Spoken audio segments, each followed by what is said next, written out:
हम अब श्री राजेंद्र शर्मा के विचार सुनेंगे।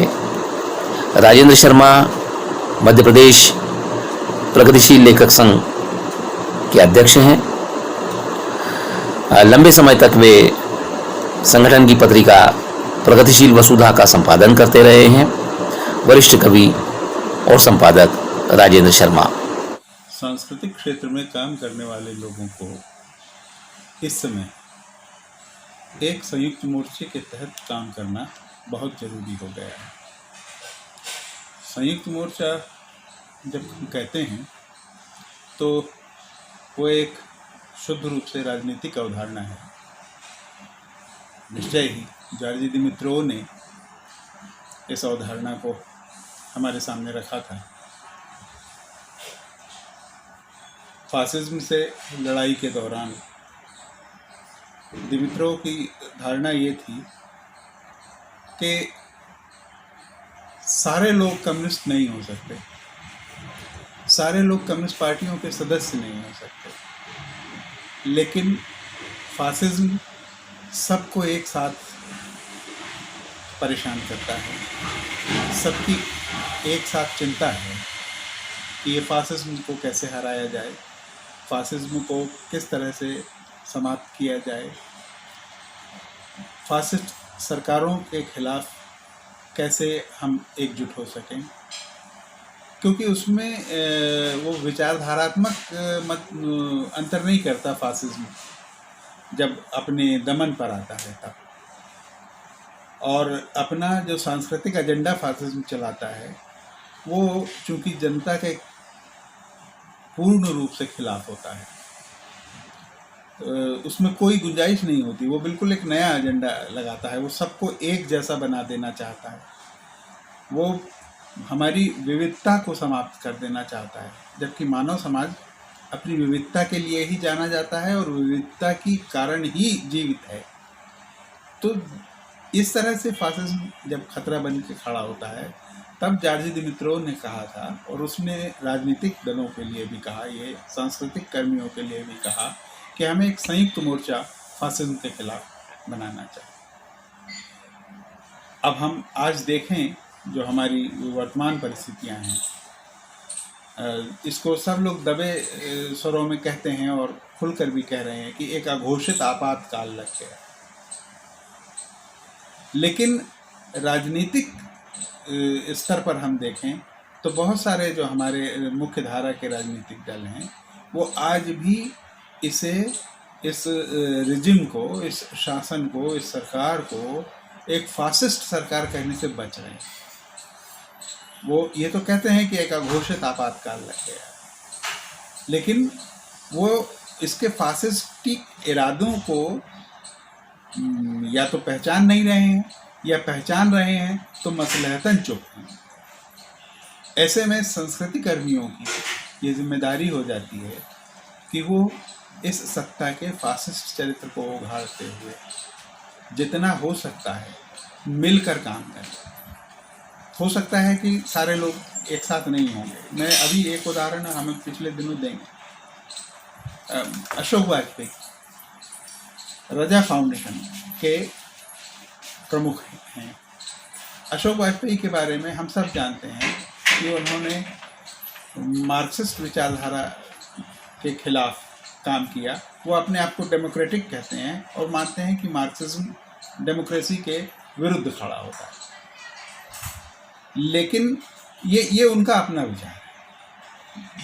लेकिन जब सेकुलरिज्म का सवाल आया, धर्मनिरपेक्षता का सवाल आया, एक धर्मांध सत्ता जब दमन पर उतर आई तो एक सेकुलर आवाज बनकर भी अशोक वाजपेयी उभरते हैं और सारे वामपंथी लेखक संगठन अशोक वाजपेयी के साथ खड़े होते हैं। या इसको इस तरह से कहें कि अशोक वाजपेयी वामपंथी लेखक संगठनों के साथ खड़े होते हैं, वामपंथी सांस्कृतिक कार्यकर्ताओं के साथ खड़े होते हैं। तो वो एक व्यापक सांस्कृतिक मोर्चे की ज़रूरत है। भोपाल में हम लोगों ने ये प्रयास किया था 1992 में, बाबरी मस्जिद के ध्वंस के बाद एक सांस्कृतिक मोर्चा बना था जिसमें सभी लोग शामिल थे। सारे संगठन शामिल थे।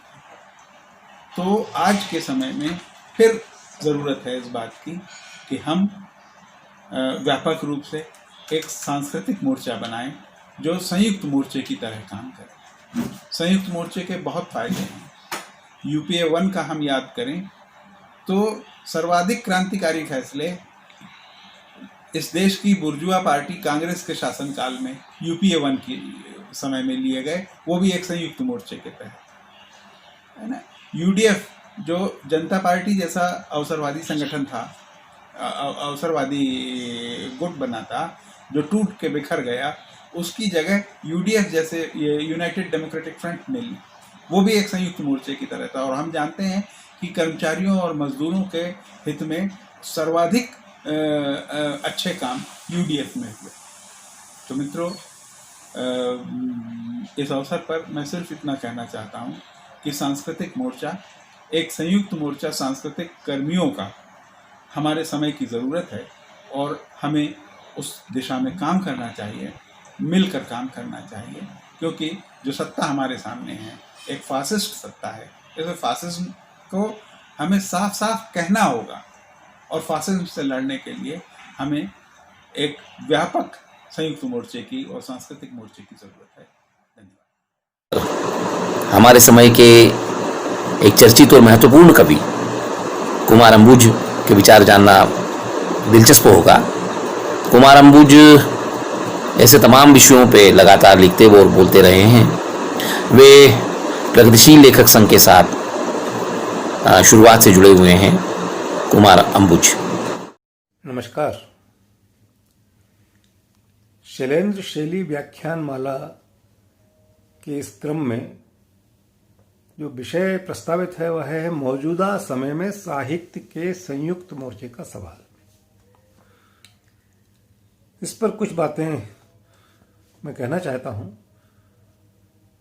पहली और आधारभूत बात तो यह है कि साहित्य के संयुक्त मोर्चे का सवाल स्पष्ट है कि यह मोर्चा बनना चाहिए।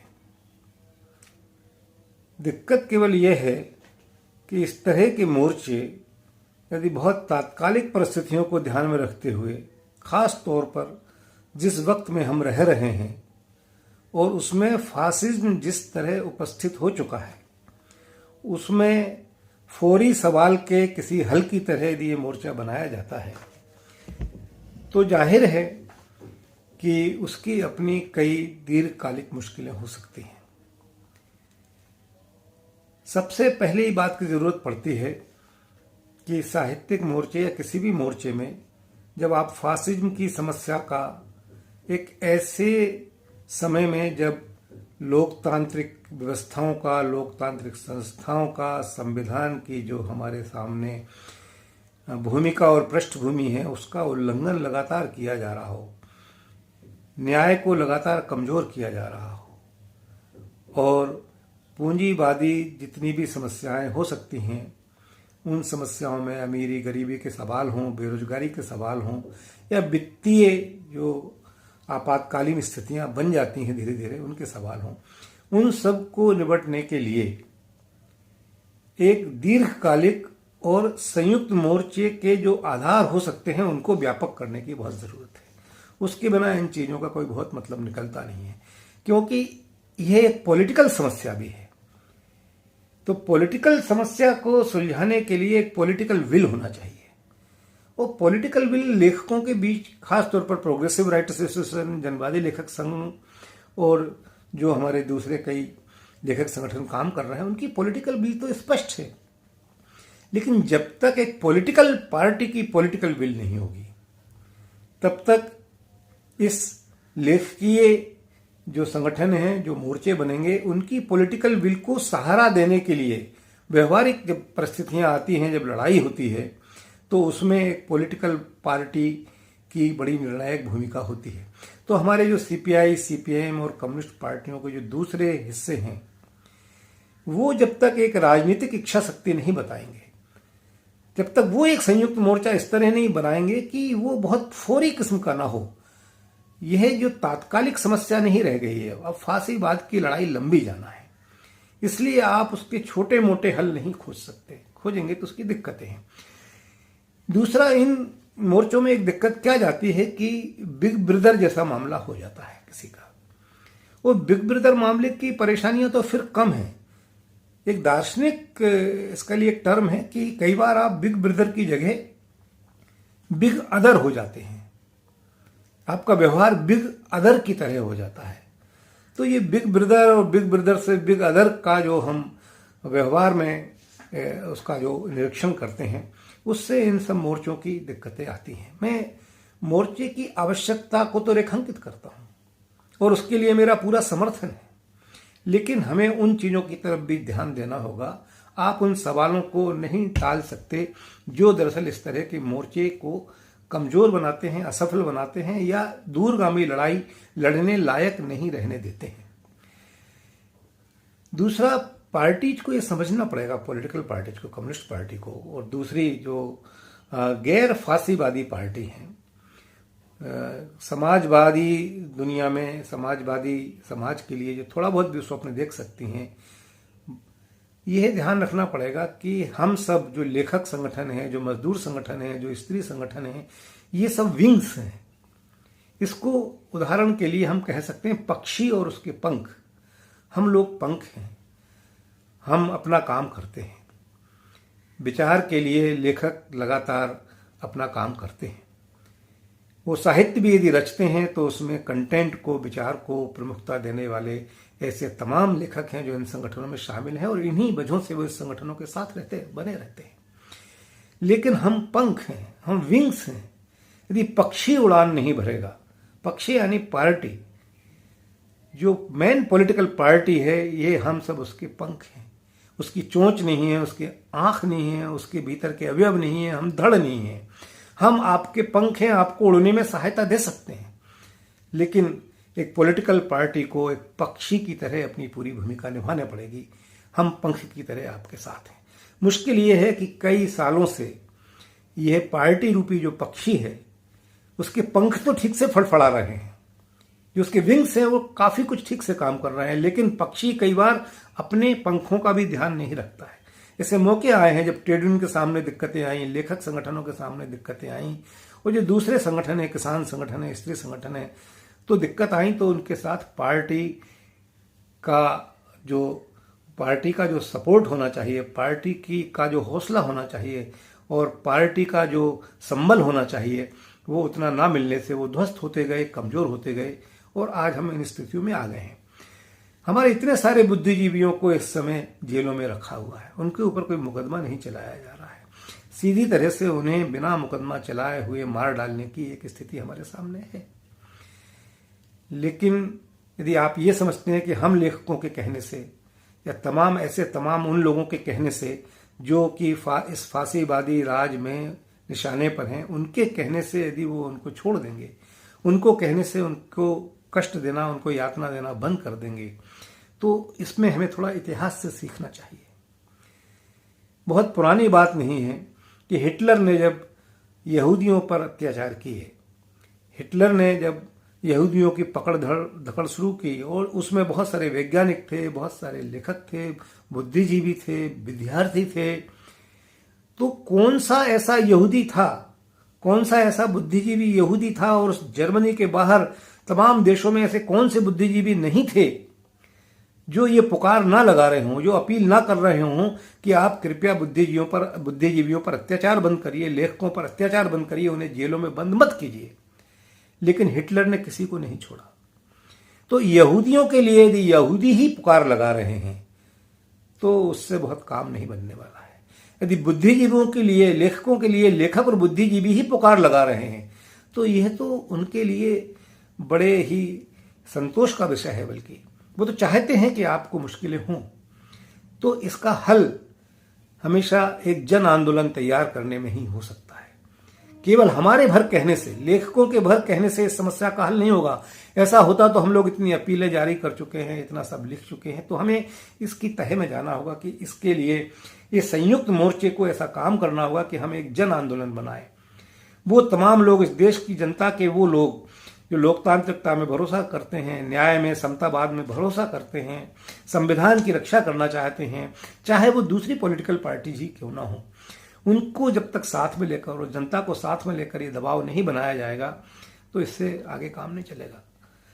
दूसरा एक खतरा और है कि फासिज्म जिन आधारों पे काम करता है, देखिए वो मिथक को इतिहास बनाता है, प्रोपेगंडा चलाता है, बुद्धिजीविता का विरोध उसका एक प्रमुख काम है।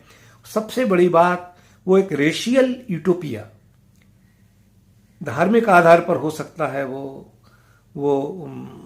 जाति के आधार पर या दूसरी चीजों के आधार पर रेशियल जो यूटोपिया कि भैया आप ऐसा इनकी वजह से हैं, ये हट जाएंगे तो आप बेहतर हो जाएंगे। और इस तरह वो बहुसंख्यकों के मन में जो भय का प्रवेश करता है और ये बताता है कि आप तो लायक हैं और जो नालायक मुट्ठी भर लोग हैं वो आपके हक को छीन रहे हैं। ये हम सब जानते हैं कि फासिज्म के ये कुछ ऑपरेशंस के तरीके हैं। और वो ये भी साथ साथ कहता है कि आप बेहतर ब्रीड हैं, लेकिन आप शायद आपको आपकी योग्यता के हिसाब से नहीं मिल रहा है, जबकि इसका कारण हमेशा सरकार में बैठे हुए फासिस्ट लोग ही हुआ करते हैं। तो ये सारी चीजें हैं दोस्तों कि हम संयुक्त मोर्चा तो बिल्कुल बनाना चाहते हैं और बनना चाहिए, लेकिन हम इन खतरों को और हम जब तक बड़े ऊपर के स्तर से एकीकरण की बात नहीं लाएंगे, जब तक हम बिग ब्रदर मानते रहेंगे या बिग अदर की तरह व्यवहार करते रहेंगे, ये संयुक्त मोर्चे बहुत ही छोटा सा काम कर पाएंगे। ऐसा नहीं कि ये काम नहीं करना चाहिए, बिल्कुल करना चाहिए, लेकिन हमें स्वप्न बड़ा देखना चाहिए। और हमें हमारी पॉलिटिकल पार्टीज से मैं कहना चाहता हूं, सीपीआई हो सकती हैं, सीपीएम हो सकती हैं, कि आप लोग जब तक पॉलिटिकल स्तर पर बड़ा संयुक्त मोर्चा नहीं बनाएंगे, हम लोग तो आपके साथ हैं ही, बल्कि कह सकते हैं कि हम आपसे थोड़ा सा आगे सोच सकने की स्थिति में रहते हैं, क्योंकि हमारा काम है, हमारे काम का हिस्सा है। आप जमीन पर अपनी कार्रवाई करते हैं, हम सोचने विचारने के स्तर पर भी अपनी कार्रवाई करते हैं। प्रेमचंद जैसा कहे गए हैं कि हम आगे चलने वाली मशाल की तरह हम संस्कृति कर्मियों को, लेखकों को और कलाकारों को देखते हैं। तो इसके पीछे कोई गरिबीला भाव नहीं है, बल्कि यह है कि हम शायद उस स्थिति में अधिक हैं। तो आप इसको समझिए कि हमको पॉलिटिकल लड़ाई लड़ना है, तो पॉलिटिकल लड़ाई में यदि पॉलिटिकल पार्टी संयुक्त मोर्चा नहीं बनाएंगी और बड़े आधारों पर नहीं बनाएंगी, अपने ईगोज को डिसॉल्व नहीं करेंगी और बड़ा काम करने के लिए आपका कार्डर नहीं है, आपके पास लोग नहीं दिख रहे हैं उस तरह से जो जमीन पर काम कर सके, इन सब समस्याओं को हल किए बिना हम कितना दूर जा सकते हैं, कितना दूर आए हैं। ये कोई पहली बार संयुक्त मोर्चा नहीं बन रहा है, पहली बार तात्कालिक कारणों से संयुक्त मोर्चा नहीं बन रहा है, लेकिन फासिज्म तात्कालिक कारण नहीं है। इस पर विचार कर गौर करें। धन्यवाद। डॉक्टर विजय बहादुर सिंह लेखक संगठन और लेखक संगठन से बाहर रहते हुए भी इन चिंताओं में सदैव हिस्सेदारी करते रहे हैं, इसके लिए काम करते रहे हैं। वरिष्ठ आलोचक हैं, प्रतिष्ठित प्राध्यापक रहे हैं, अनेक पुस्तकें उन्होंने लिखी हैं। आइए डॉक्टर विजय बहादुर सिंह के विचार जानते हैं।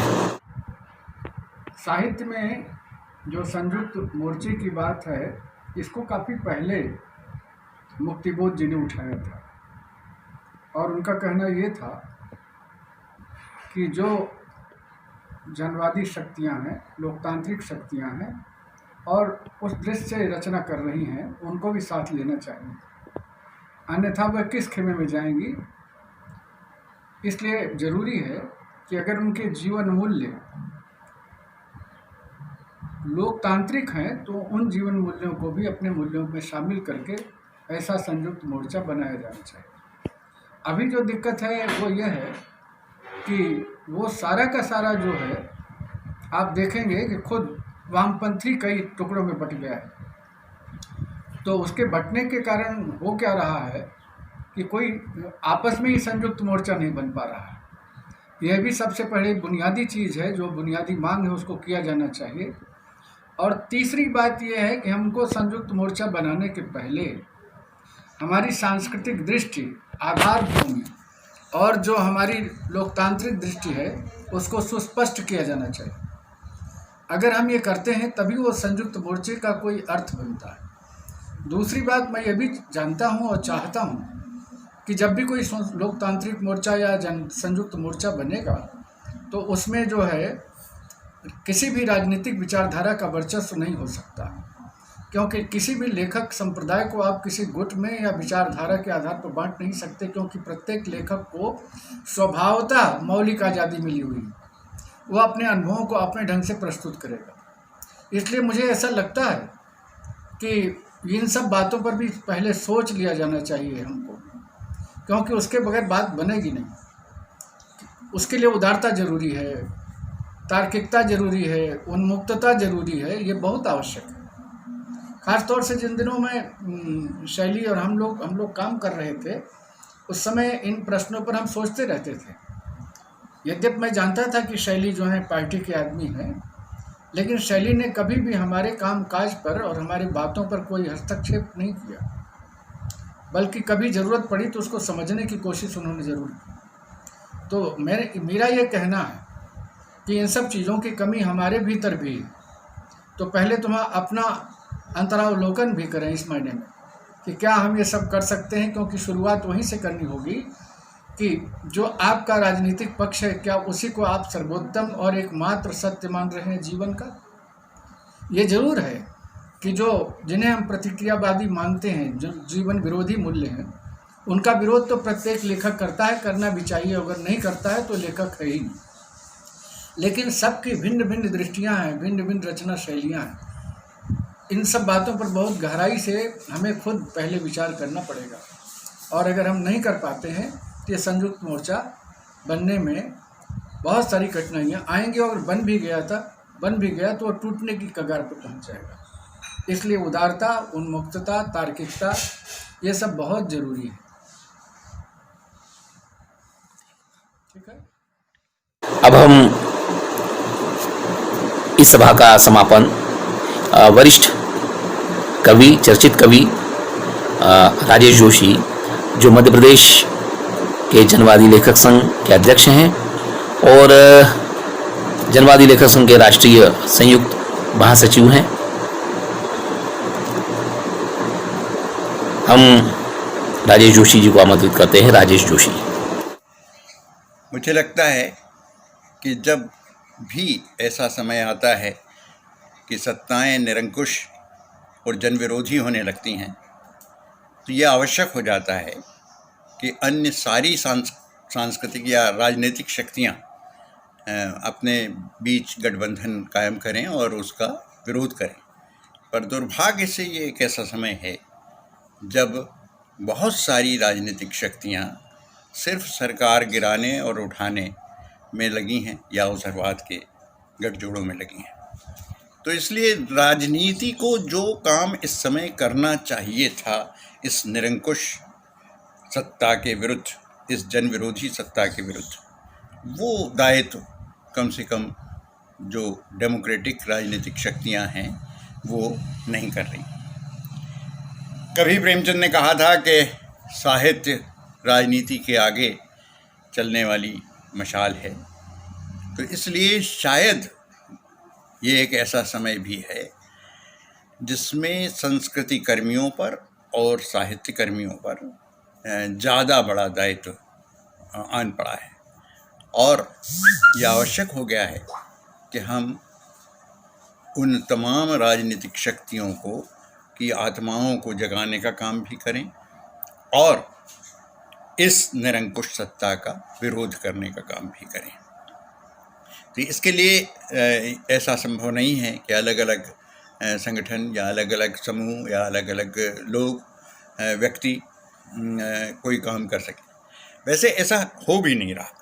2014 के बाद से अगर हम एक प्रक्रिया के रूप में देखें तो ऐसे बहुत सारे आंदोलन संस्कृति के स्तर पर हुए जिसमें अलग अलग संगठनों से जुड़े लोग भी एक साथ आए और उन्होंने एकजुट होकर प्रतिरोध की कार्यवाहियाँ की। जैसे पुरस्कार लौटाने के ही काम है और बहुत सारे अन्य जो विरोध हुए उनमें भी सारे लोग इकट्ठे हुए जो अन्य संगठनों के थे। पर शायद उसमें अभी एक तरह का ढीलापन भी है क्योंकि वो सब एक साथ नहीं हैं, वो सारी शक्तियाँ। तो ये एक ऐसा समय मुझे लगता है कि है जिसमें संयुक्त मोर्चे की अवधारणा को पुनर्जीवित करने की, क्योंकि एक बहुत आपको याद होगा कि एक समय संयुक्त मोर्चे की के गठन की बात किसी समय में हुई थी और जिसमें रामविलास शर्मा और शिवदान सिंह चौहान वगैरह सब तमाम लोग शामिल थे उस बहस में। मुझे लगता है कि एक बार पुनः उस बहस को उठाकर देखा जाना चाहिए और शायद हमारे समय में ये बहुत आवश्यक हो गया है कि हम उन सारी बहसों को मद्देनज़र रखते हुए एक नए तरह से नई अवधारणा के साथ एक ऐसा संयुक्त मोर्चा बनाएं जिसमें वामपंथी और जो लोकतांत्रिक शक्तियां हैं या जो जनतांत्रिक मूल्यों में विश्वास करने वाले लेखक हैं, यानी जो डेमोक्रेट्स हैं, वो सब एक साथ एकजुट हों और एक ऐसा संयुक्त मोर्चा बने जो न केवल इस सरकार की जन विरोधी नीतियों का विरोध करे, बल्कि और भी जो राजनीतिक शक्तियां इस समय अवसरवाद में जुटी हुई हैं और जगह जगह सरकार गिराने और उठाने में लगी हुई हैं, जिस समय में दुनिया में महामारी फैली हुई है उस समय जनता की मदद करने में जब लगना चाहिए था राजनीतिक शक्तियों को, वो निर्लज्जता के साथ सिर्फ एक अवसरवाद में जुटी हुई हैं। तो उनकी आत्मा को भी जगाने का काम करे, इसलिए एक बड़े संयुक्त मोर्चे की आवश्यकता है। मुझे लगता है कि ये संयुक्त मोर्चा बन सकता है अगर हमारे तमाम लेखक संघ और जो अन्य डेमोक्रेट्स लेखक हैं वो सब एक मंच पर एकजुट। मित्रों, हमारे आग्रह पर जिन साथियों ने इस परिचर्चा में हिस्सेदारी की और जिनके विचार से हम लोग आज लाभान्वित हुए हैं और इस बात पे और गहराई से विचार कर सकते हैं कि आने वाले दिनों में किस तरह से हम अपनी प्रतिरोध को और मजबूत कर पाएंगे, हम उन सभी आमंत्रित वक्ताओं का हृदय से आभार व्यक्त करते हैं और उन साथियों का भी जो आज इस आभासी चौपाल में हमारे साथ जुड़े, हमारी चिंताओं में साझीदार हुए, उन सबका भी आभार।